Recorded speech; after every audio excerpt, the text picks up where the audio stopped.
Pour chasser les démons, le facteur essentiel est la foi. La foi en la puissance du nom de Jésus.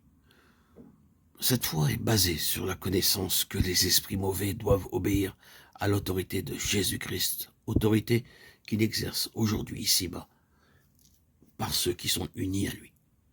Toute espèce de doute sur ce point rendrait l'ordre donné inefficace, stérile.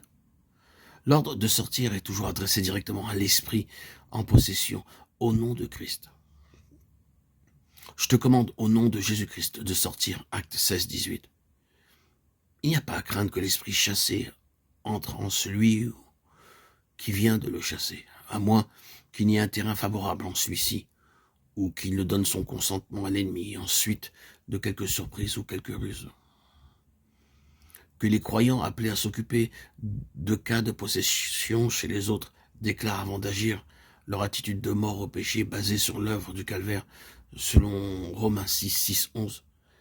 Car c'est là le seul moyen sûr de traiter la vieille nature qui peut toujours donner prise à l'ennemi. Chasser les démons peut occasionner la manifestation d'un mauvais esprit chez celui qui lutte pour la délivrance d'autrui.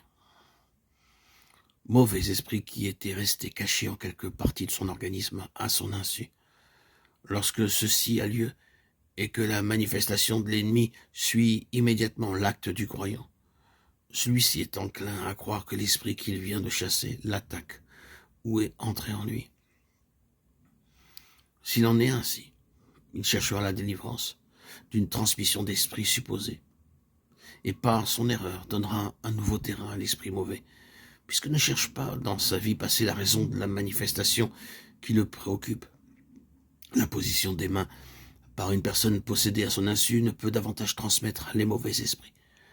S'il semblait qu'il en soit ainsi, c'est qu'en réalité l'esprit mauvais existait déjà dans la personne et qu'il a saisi l'occasion de manifester sa présence à couvert d'un mensonge pour égarer sur une fausse piste lorsque le terrain sera recherché.